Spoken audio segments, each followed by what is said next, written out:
யாரு கேட்கிறான்? First Indian governor general சக்கரவர்த்தி திருமகன் அப்படின்னு ராமாயணத்தை எழுதினவர். வியாசர் விருந்து அப்படின்னு மகாபாரதத்தை எழுதியவர். திருமூலர்ல இருந்து 100 பாட்டை எடுத்து விளக்கம் கொடுத்தவர். பகவத்கீதைக்கு வியாக்கியானம் பண்ணவர். வெள்ளக்காரன் போற பொழுது பாராட்டி புகழோடு போற்றப்பட்டவர் சக்கரவர்த்தி ராஜகோபாலாச்சாரியார். கிருஷ்ணய்யரை கேட்கிறார், எனக்கு ஒரு திருவாசகம் வாங்கி கொடுக்கிறீங்களா? வாங்கி கொடுத்தார். ராஜகோபாலாச்சாரி படிச்சார். நல்ல வேலையா அவர் ஜெயில போட்டுட்டாங்க. என்ன சார் நல்ல வேலையா? ஆமா, வக்கீலையா வீட்டுல இருந்தா கட்சிக்காரன் புடுங்கிடுறான். நிம்மதி கிடைக்குமா? சில வார்த்தைக்கு பொருள் புரியலை குறிச்சு வச்சிருக்கார். வெளியில வந்தாரா? வெளியில வந்து திருவி கல்யாண சுந்தர முதலியார் கேள்விப்பட்டிருக்கீங்களா?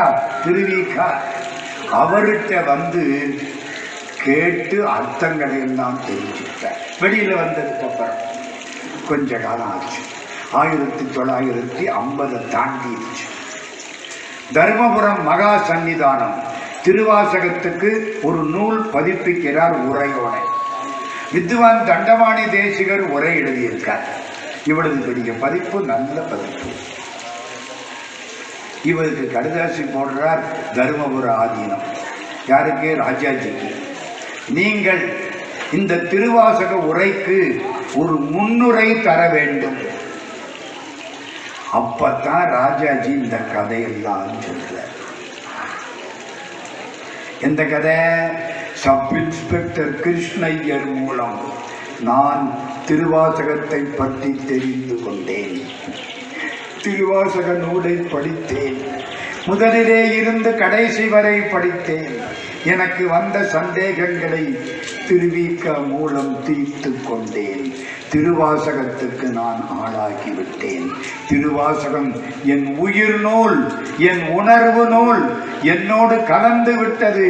திருவாசகத்துக்கு ஒருவர் உரை எழுதுவாரேயானால் அந்த உரைக்கு முன்னுரை தரக்கூடிய தகுதி எனக்கு கிடையாது, மன்னிக்கவும். இந்த கைதட்டி யாருக்கு? ராஜாஜிக்கு.